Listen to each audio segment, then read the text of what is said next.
D'après un rapport publié à Londres la semaine dernière par le Fonds des Nations Unies pour la population, les filles éduquées et en bonne santé restent à l'école plus longtemps, se marient plus tard, retardent leur maternité, ont des enfants en meilleure santé, acquièrent des compétences et ont de meilleurs revenus. Le rapport souligne qu'au cours des 3 dernières décennies, les initiatives mises en place n'ont malheureusement pas permis de réduire la marginalisation des adolescentes. Dans les pays arabes et en Afrique subsaharienne, par exemple, 16 millions de filles âgées entre 6 et 11 ans n'ont pas l'occasion de voir l'intérieur d'une salle de classe.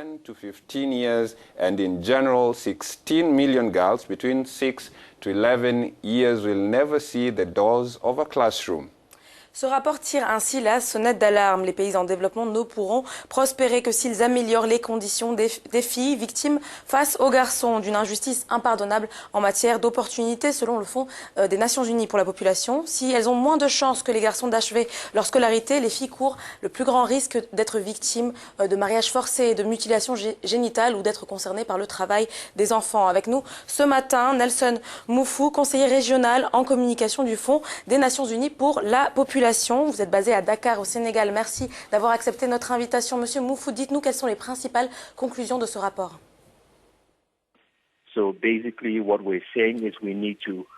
Fondamentalement, nous devons nous assurer que les jeunes filles soient éduquées, en bonne santé, qu'elles aient des opportunités d'emploi, qu'elles soient protégées et qu'elles puissent contribuer à la transformation de leur pays.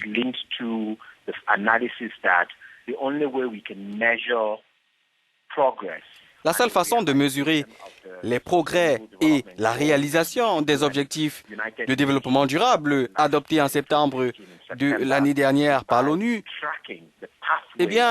c'est d'évaluer le parcours d'une fillette de 10 ans sur les 15 prochaines années, période à laquelle sont censés s'achever les objectifs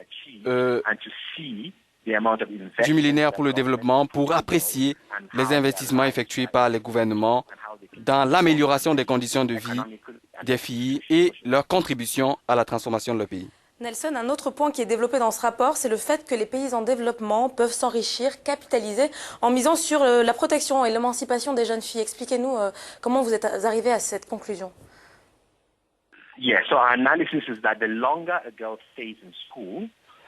Notre analyse, c'est que plus une fille reste à l'école, plus elle a des chances d'avoir les compétences nécessaires pour avoir un emploi ou pour créer des opportunités grâce à l'entrepreneuriat.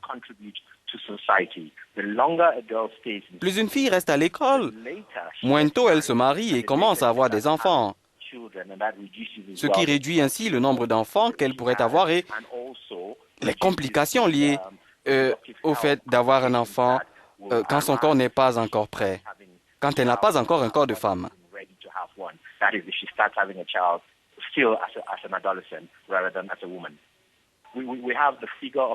21 milliards de dollars, c'est ce que les pays pourraient gagner en faisant de bons investissements dans l'éducation des filles et ces filles justement pourraient commencer à gagner leur vie et contribuer ainsi à l'essor économique de leur nation.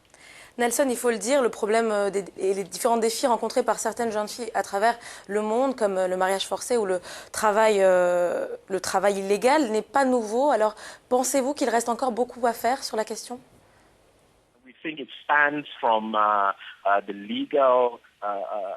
Nous pensons que tout commence par des changements sur le plan juridique, des normes sociales, aux investissements financiers qui doivent être faits.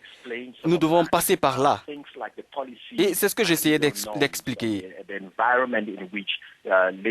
La politique, les normes juridiques et l'environnement marqué par les mutilations féminines. Tout cela doit être modifié. Et nous devons veiller à l'application des lois pour garantir que les filles soient protégées.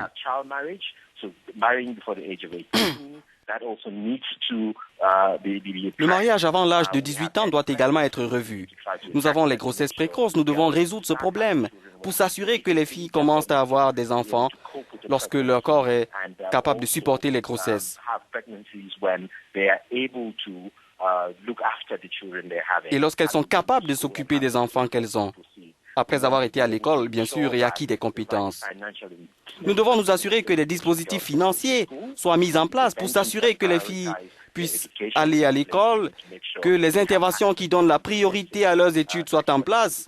Nous devons nous assurer qu'elles ont un accès à une éducation sexuelle de qualité pour faire de bons choix de vie. Nous devons nous assurer que des opportunités économiques existent pour l'emploi de ces filles.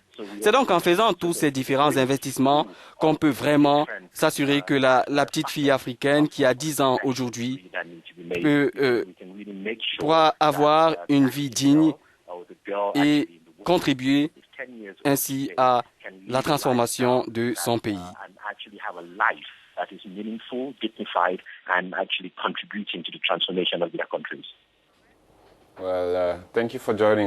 Merci, Nelson Muffu, d'avoir été des nôtres. Decades, focus on educating the girl child has been clamored by several governments, international. L'éducation des filles au cours des 10 dernières années a été le centre d'intérêt des politiques gouvernementales de beaucoup de pays africains.